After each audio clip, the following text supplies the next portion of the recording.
Ce que vous avez besoin pour faire le lait de lin, c'est les graines de lin, de l'eau et un petit mixeur. Le bienfait des graines de lin, ce sont d'abord les acides gras oméga 3, qui sont surtout l'alpha-lilonéinique, le ALA, qui est un acide gras essentiel qui n'est pas synthétisé par l'organisme, dont on a besoin environ 1,5 g par jour. On trouve 3 grammes de cet acide gras linolénique dans 2 cuillères à soupe de lin. Le deuxième bienfait des graines de lin, c'est qu'elles sont très riches en fibres solubles. Et ces fibres solubles, elles ont la capacité de réduire le taux de cholestérol. Et il nous faut environ 4 grammes de fibres solubles. Dans 2 cuillères à soupe de graines de lin moulues, nous aurons 4 grammes de fibres solubles. L'apport recommandé par jour est de 30 grammes minimum. Donc nous avons d'autres sources de fibres, mais les graines de lin sont une grande source de fibres solubles. Un autre bienfait, ce sont des substances végétales qu'on appelle des polyphénols, et puis qui sont ce qui s'appelle des lignanes, et qui sont antioxydants. Et les antioxydants, ils aident à la baisse du taux de cholestérol, et ils promeuvent la santé cardiovasculaire. Les choses nécessaires pour protéger contre le cancer, les maladies liées aux hormones et autres maladies dégénératives qu'on connaît. Un autre bienfait, c'est qu'il est riche en fibres et qu'il n'est pas très calorique. Elles sont rassasiantes. Donc pour notre projet minceur, elles sont très très intéressantes.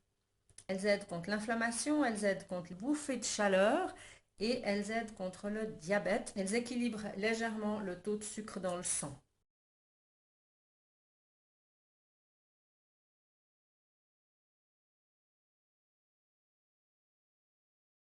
Chaque jour, vous pouvez préparer votre lait de lin de cette façon-là. Dans le petit bol du mixeur,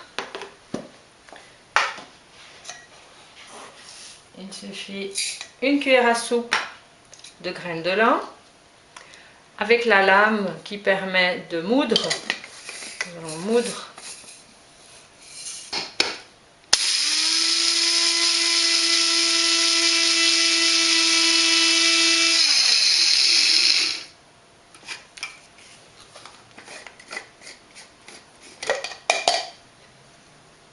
voilà, elles sont bien moulues. On va rajouter de l'eau.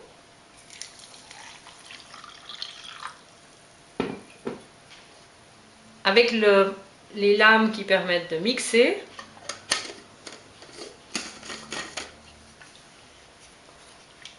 On va faire le lait.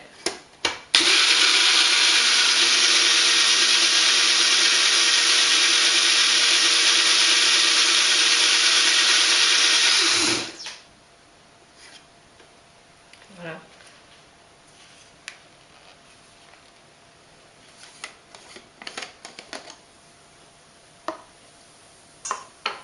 Et cette base, elle ressemble vraiment à du lait. Elle peut être consommée telle qu'elle, simplement bue. On peut aussi la passer pour éventuellement utiliser le lait pour un enfant, pour un petit, dans un biberon, ou il faudrait que ça passe mieux, on peut la passer comme ça.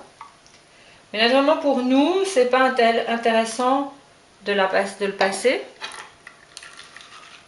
parce que ce que nous voulons, c'est les fibres qui sont dans les graines de lin, qui sont très riches en fibres, qui vont nous permettre d'être rassasiés. Voilà, admettons qu'on voudrait juste du lait, et ben voilà, nous avons juste le lait qui peut se boire tel quel. Notre lait de lin est prêt. Ici, on a la version passée, sans les fibres, juste le lait de lin. Et puis ici, on a la version moulue, avec les graines moulues à l'intérieur, qu'on peut consommer tel quel. Alors, il est très fin puisqu'il est passé. Il est délicieux. Il est très onctueux. Ça peut être aussi la base pour un smoothie ou bien pour une recette de dessert. où il nous faut remplacer le lait par un lait de graines. Voilà comment vous pouvez préparer votre lait de lin. C'est aussi important de consommer les fibres, la graine de lin en tant que telle qui est moulue. Ben, ça va aider pour le transit intestinal et ça va aider pour notre programme minceur, ça va aider à la satiété. Voilà comment je fais et je vous invite à faire pareil. Laissez un commentaire et racontez-nous comment vous avez trouvé ce lait de lin quand vous l'aurez fait. Sous la vidéo, vous pouvez laisser un commentaire. Je me réjouis de votre participation à ces ateliers. Vous verrez que vous aurez rapidement des résultats pour votre ligne et votre santé. Bonne journée à toutes et à tous. Merci d'avoir été avec moi dans ma cuisine au Royaume des Jus pour vous partager tout ce qui vous est nécessaire d'une façon simple et naturelle pour votre santé, pour votre minceur. À bientôt!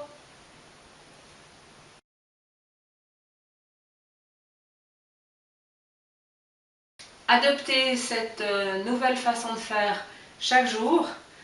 Le jus de citron qu'on a vu ce matin et le lait de lin.